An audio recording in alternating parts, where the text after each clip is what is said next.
Social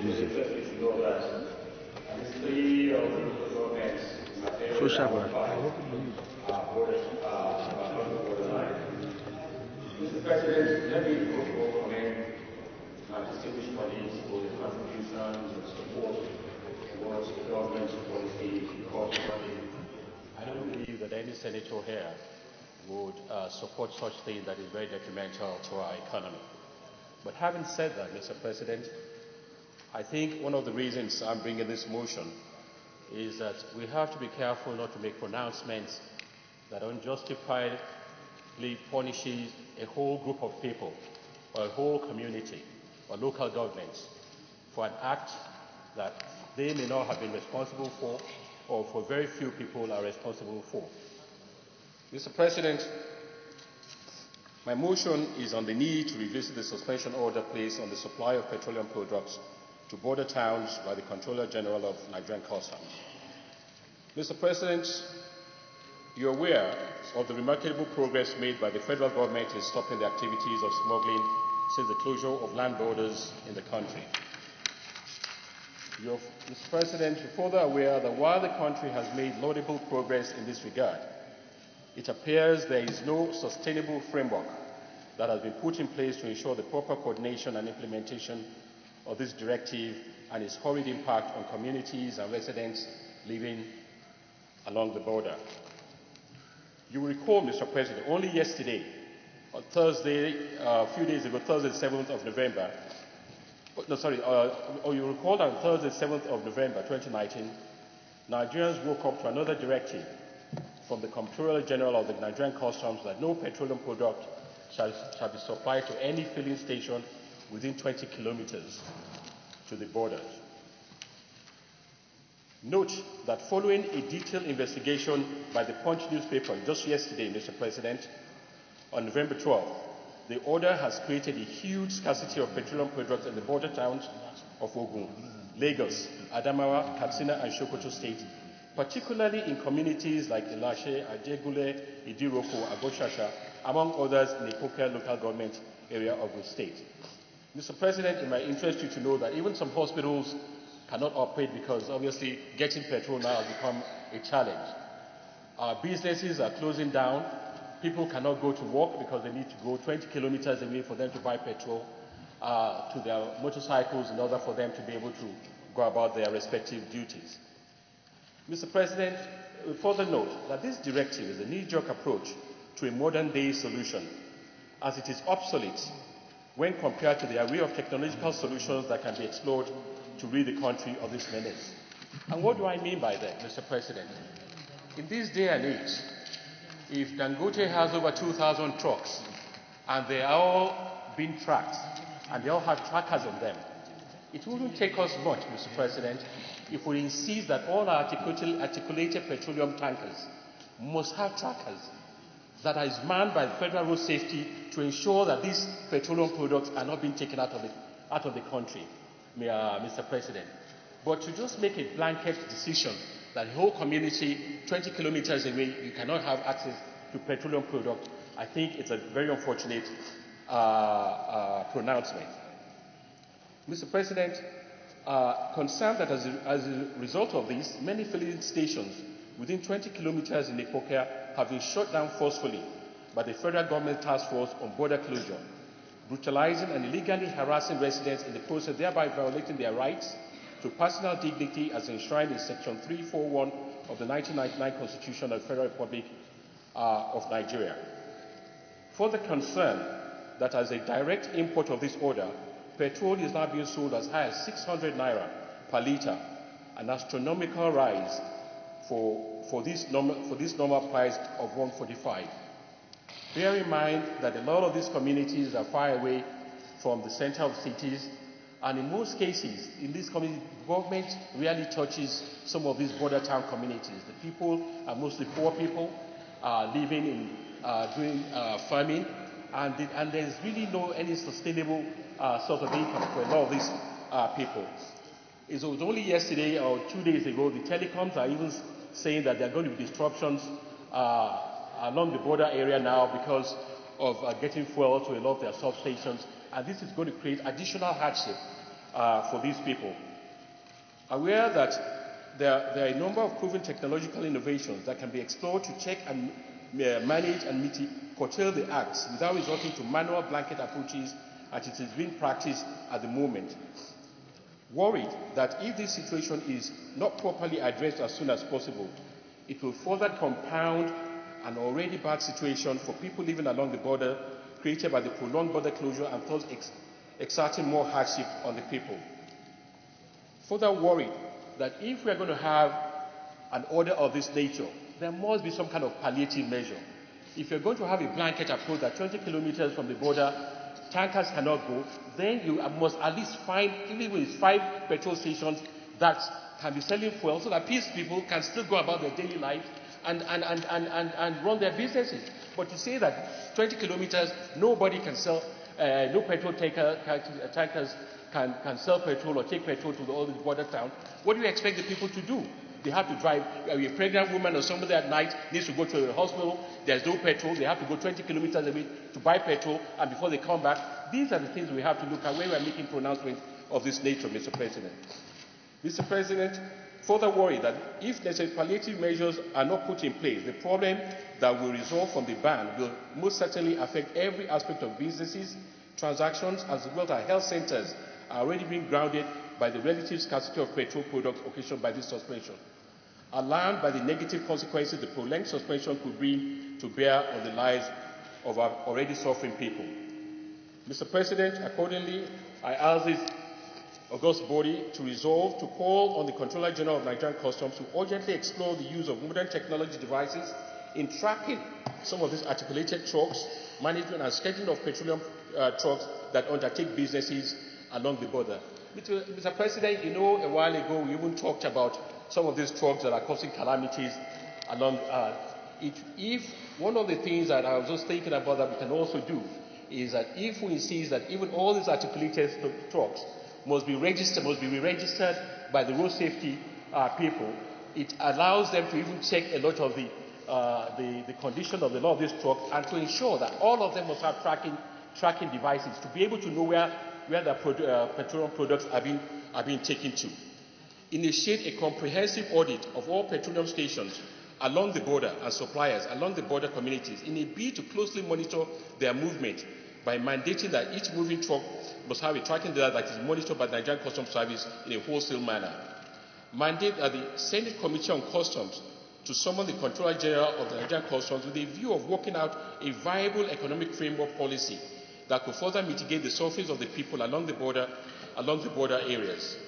Ensure that a steady supply of petroleum products through identified suppliers and registered filling stations across the border towns and communities as a temporary palliative measure. That must be a palliative measure. It can't just be blanket.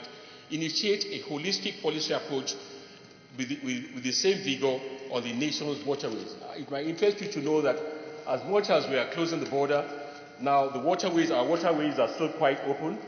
People are now diverting to the waterways along Badagry to be bringing all kinds of produce into the country. We are not doing a total ban. We are not managing our waterways, and that's still an area that I still have to be looked to. So these are my submissions, Mr. President, and I hope this august body will take a look at it and approve. Thank you, Mr. Senator. Border closure is coming to hearing. It is now staring at our faces that the best solution to headache is not the cutting of the head. The best solution to Nigerian economic problem, particularly smuggling, is not total border closure. I have mentioned here 2 times, 1983, this same government then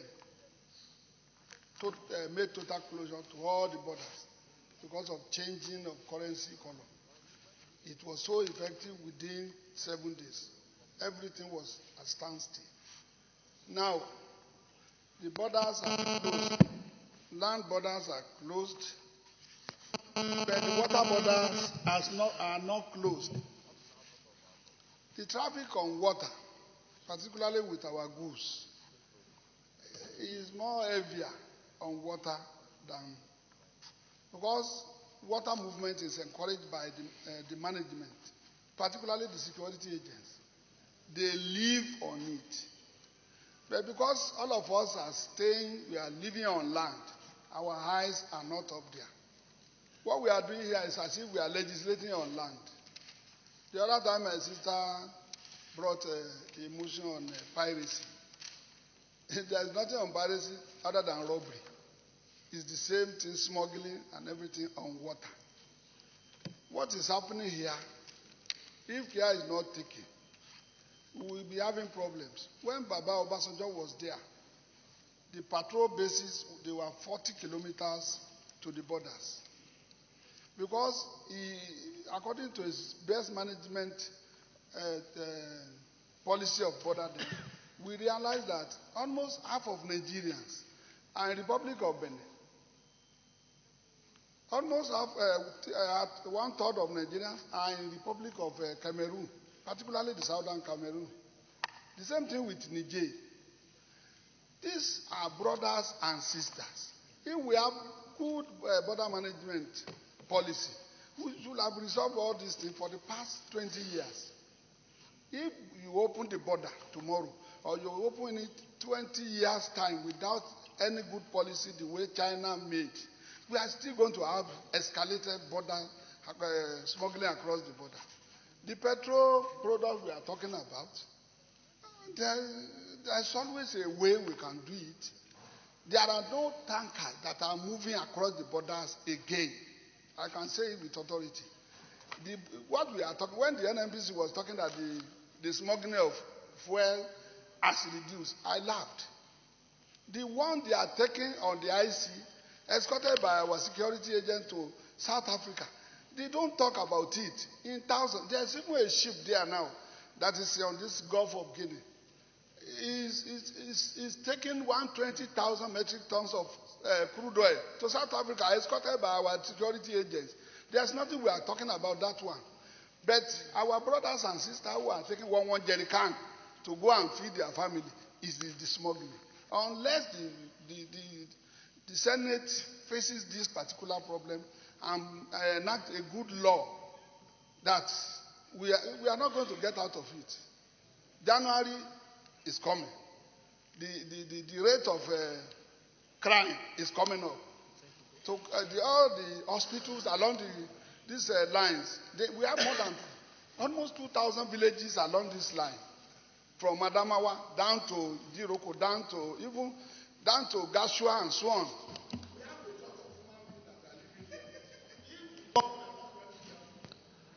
Many of us will not be able to. Limit your examples. There are too many.